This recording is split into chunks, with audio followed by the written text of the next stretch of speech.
deuce would be a great card for out of position, like big blind to lead. So what cards you, again, think about it, what cards would be really great for big blind to lead on? And it's surprising, I think even an ace would be a very good card for big blind to lead on. And another reason for not floating with these these hands, like king queen suited, king jack, queen jack, is because like there's 3 big blinds put in. It's like we just don't, or not, or any kind of 3-bet or anything, like it's just we don't have like kind of the room to do that. So a lot of people will over defend these hands, especially like something like queen 10 suited is just gonna get way over defended because of the 9-10, the jack 10 offsuit is definitely gonna get over defended. Same thing with like I think jack 8, and where's jack 10 suited? Oh, it's 3-betting pre. Jack 9 offsuit again. It's just call, but there's significant amount of it that just 3-bets. Yeah, rest seems fine. But again, here too, like you can see even the suited versions of king through 10. Well, actually, yeah, like same as here, they're kind of folding, and there's a very good reason for it. And again, a6 in, right? Of course it's 2 pair, right? Now it's not because these are 2 pairs, right? Because like 8-6 isn't 2 pair, 6-7 isn't 2 pair, 6-5 isn't 2 pair, 6-4, yeah, all of these, right? So it's a pretty good thing to think about. Think about it. So a lot of people said to me like deuce, like even let's do like deuce of spades. In my opinion, like everything 7, 8, 9, an ace, anything that pairs, so 9 or 6, 7, 8, and an ace are all going to be good, but I don't think a deuce is going to be a good card. Yeah, there's primary, like it's just we're checking.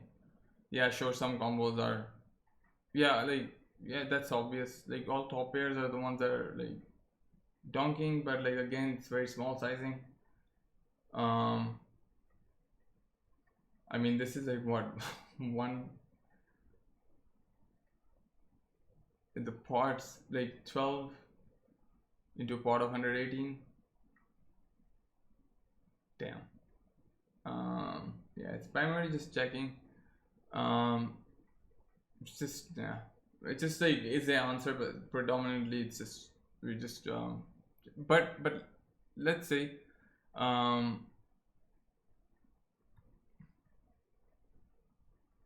so I think any pairing card, even an ace, 7 and an 8 will be good. Oh wow, 9s is a pure lead. 9 is from button, big line. 9 is a pure lead. Okay, I didn't know that. Like ace, yeah, sure, it's small, but I mean it's a mix. 10, I'm surprised that 10 showed up, but yeah, I'm not that much because it still has a straight component there, right? But 9 seems like a pure gosh darn lead. 8 seems like as well, like 7 obviously because it brings in some straight draws, and 6 to any, like I said, any pairing card. 5s, okay, 5s I didn't include, so 6, 7, 8, 9 is what I said. I didn't include the 10 or the 5, and it did say the ace there. So let's just look at them and why. So let's just do 9 of hearts, for example. Wow, holy mother of God.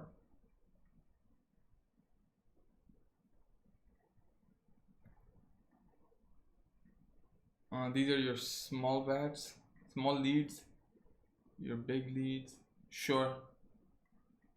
So all the 9x except for 10-9, which kind of breaks the straight draw. So it just lessens the amount of things that the in position player can have, right? But king 9, queen 9, jack 9, and again you see this kind of like consistency where the Broadway with a pair was not that good, but now with the trips you kind of don't want the connecting card, you want a Broadway with like a with the trip that's going to be betting big, and then the small bets are all going to be like ace 9 that soaks up the board, aces,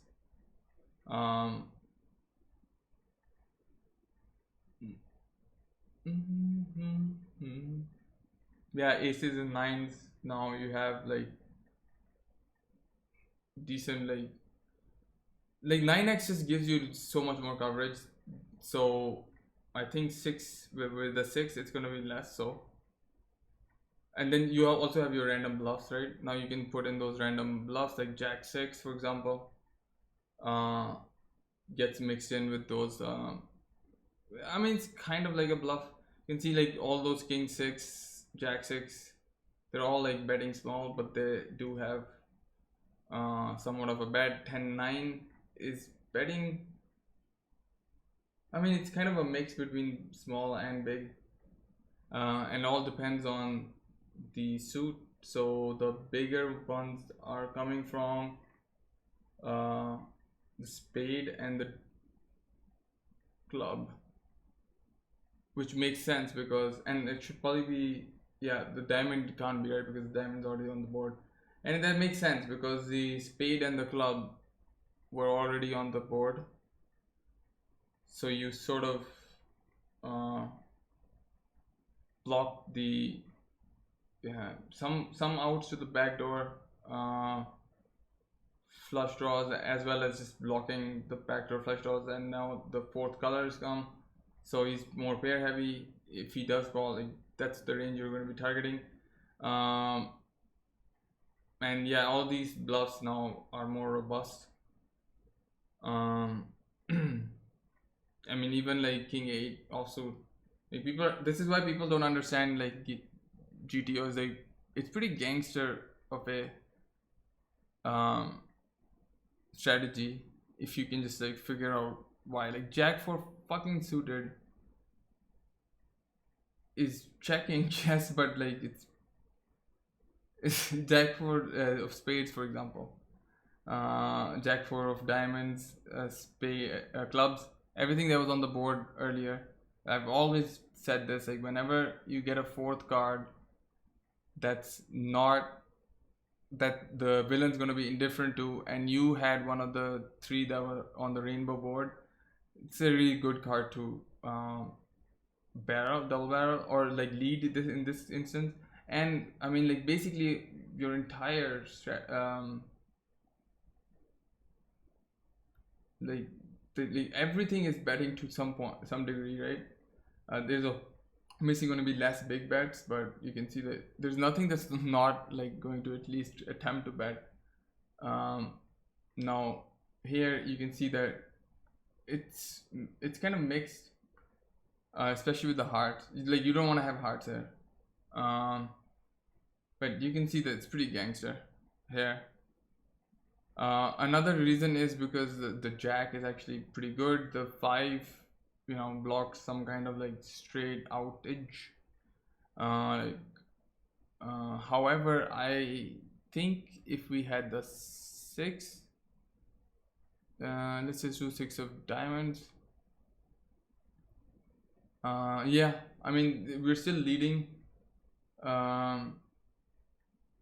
Yeah, these become more of a bet because of, well, one of them is like a flush draw, but you can see that because there's some more connectedness. So yeah, all the pairing boards, but it's less, like there's no bigger sizing, right? 10-7 might as well just be, no, where is it, 8-6 might as well just be the 2 combos that we can have, 2 pair. No man, like where's the big bets coming from? Like the jams, like 7, okay, here. So let's just look at Okay. I mean, still not 77.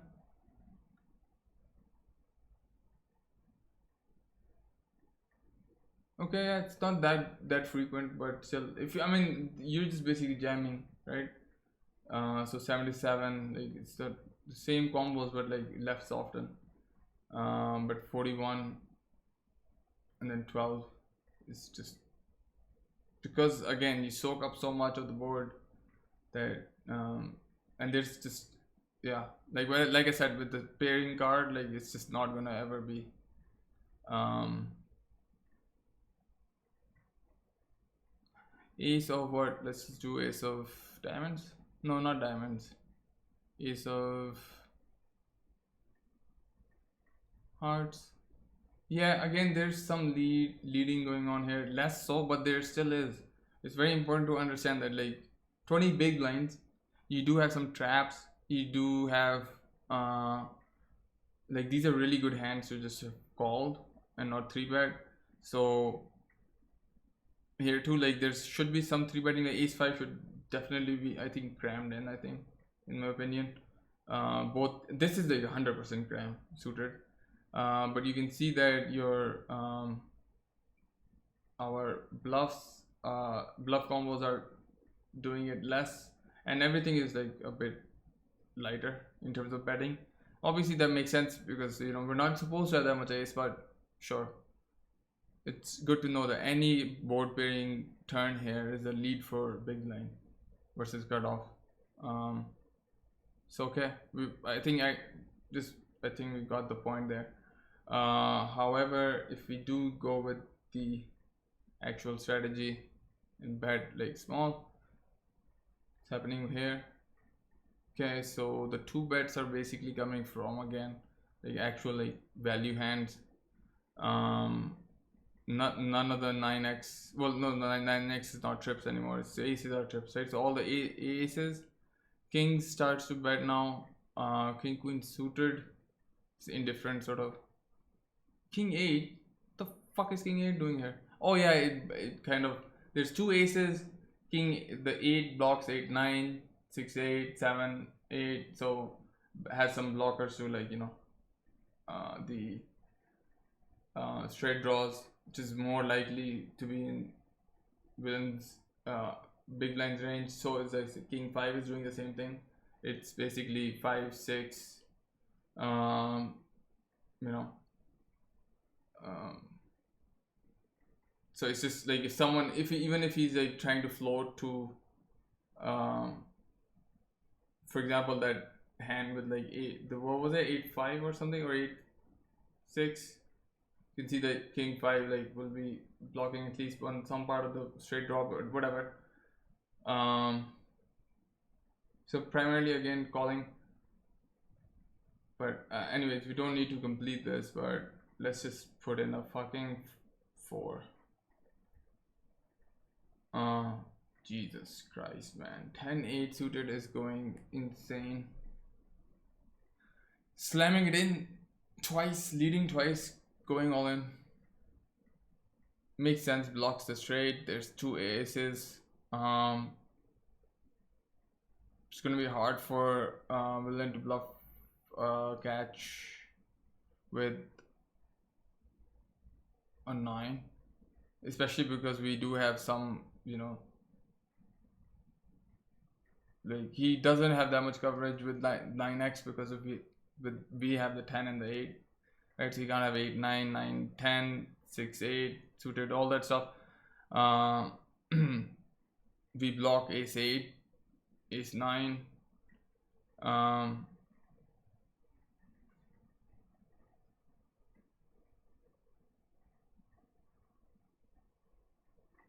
Yeah, so we block the weaker part of his ace x range, but like no, I'm just looking at our range, but anyways.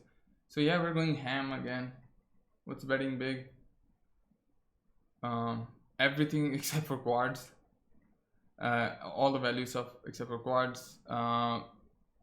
Although it's important to note here that where are our bluffs coming from? 8-5 is a very efficient bluff now, right? It blocks just I mean, excuse me. Yeah. I mean, 4. There's a 4 there. 5. So of course he doesn't have 2 3. That's not what I'm saying. But 4 5 6. You know, it's a really good. I think one of the best combos here. To be bluffing with are 8 5 and 7 5. They're basically the same thing. 10 8 as well. Basically the same thing. Kind of like it has less robustness with the not blocking the top end, but the smaller straight isn't really a straight. Yeah, okay, all right. Well, I think at this point people are not gonna be betting in non-all-in sizing, but yeah. And again, like in position can only call with like it's funny that Jack 9, yeah, again Jack 9 blocks is decent, has decent blocker value like 10 9 as well. 9 8, what the, okay, 9, there's a 9 on the board. 10 9, sure. Because of the 2 aces, I think that's the main reason. And then if you block the straights, like yeah, if you pay him off with an ace, it's 20 big blinds. You're not gonna fold a showdown hand now. Your stack's just not worth it. Queen 6, king 6, ace 6, of course ace 6, but king 6 and queen 6, they're not gonna, you can't fold these hands anymore. I mean, queen jack suited, what the fuck is that doing? Gangster. That's what, like, so now what you learn from this is okay, will I be profitable if I call with queen high? Actually you will be, even in our fields, but versus certain players, again, remember there's regs, they're basically called, like I call them 60-40 regs. Like if you're getting 40% call, like when it comes to like you having a 7 and them jamming like from say relatively early position but couple seats missing, something like 10 big lines and you've got 13 big lines, a7 is a call. Now fish generally are thought of like irrational players, and they're not irrational. What they do is they just do the opposite of what is correct. And in this scenario, what's happening is that you have to think about whether the fish is a 70-30 fish or a 60-40 fish. Is this fish a recreational player or fish, whatever, calling with 60, like is it jamming like king queen, queen jack, some pairs, all of that stuff that usually, like, you know, that fish would be someone who's got 500 games, has a form of 56 or whatever, like hasn't won anything, got deep once or twice, something like that. Even if they're not opted in, just shark scope them. Versus someone who's on their 10th game, average buy-in is $1 or $2, and you see them in like, you know, a 3,300 INR game.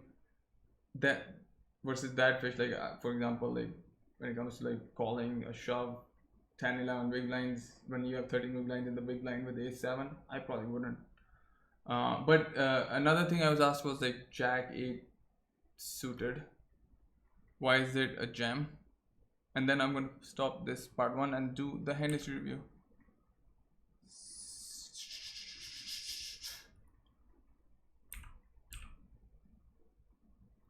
Do we need this? No, we don't need this.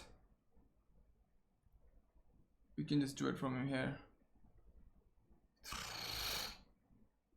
40 big blinds, right?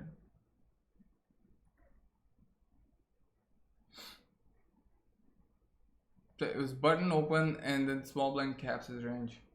Whoa, what's happening here? That's better. So you have an fold, hijack, fold, button raises, small blind calls. Yeah, jack 8 suited is a slam down jam from big blind. 40 big blinds. Now here's the thing, and this is why it works, right? When you jam, so you 3-bet all in. So jack 8 suited, it's like gangster jam. Ace 5 suited, ace 6 suited, 7 6 5 3. This is 10-5 offsuit is a pure 3-bet. Ace-5 offsuit is a jam. All of this stuff is jamming. This is like basically, you know, kind of exploitatively like 3-betting. It's 40 big blinds, right? But when BB goes all in, like Button's calling range is not 24%. This is what 24% of his opening range, which comes to like 12%, right? So it's pretty much like linearly what do you call it, constructed, right? So what I did was I took this range here and I went to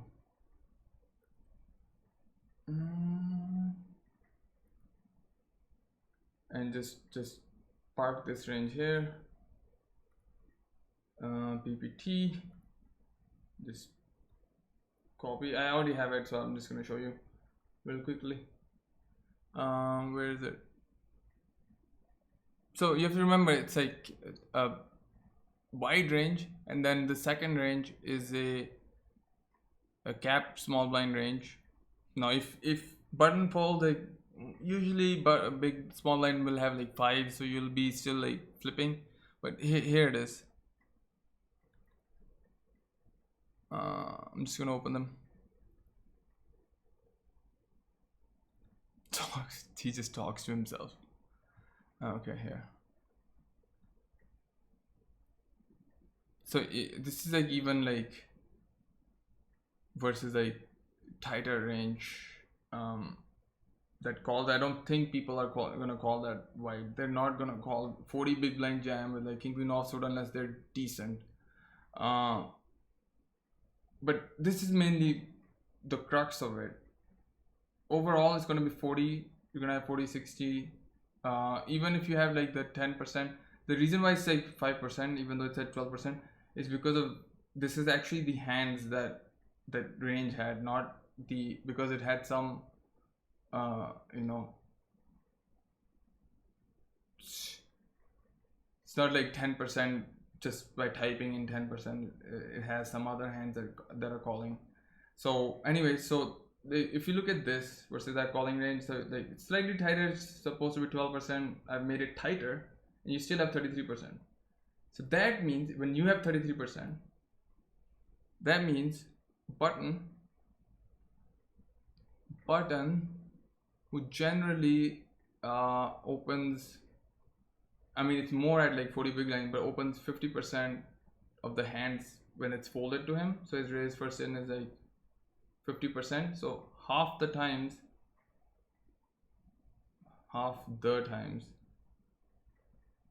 it's folded to him, folded to button, he's going to open, right? And then small blind, let's say they calls and caps his range, and let's say they overcall with like they're trapping with like 1% times, like they're gonna overcall. Like sure, some villains might just call with like 6s. I think it's not, they're not gonna do it versus a big blind jam at 40 big blinds. To imagine, like this is pretty strong, man. You have to realize like you have to win money from big blind, and some of these tactics need to be adopted. 10-5 offsuit is like a pure 3-bet. Now you don't have to do it, just have to see the EV of it and see like button being wide is like something that people just know. People just know that you're supposed to open from button. But say Jack 8 of hearts had 33% versus that range. That means half the times when it's folded to button, more than half the times, but let's say half the time he opens. So 50% times it's folded to him, he opens. If out of that 50% times he calls half the times, think about it again. For you to break even, button who has a wide range and opens about 50% plus combos to your jam has to further, with small blind left to act, call with half those combos, right? You see why that makes sense? Because what is 33 plus 33 plus 33? About 100, right? So when that's the case, you have to realize that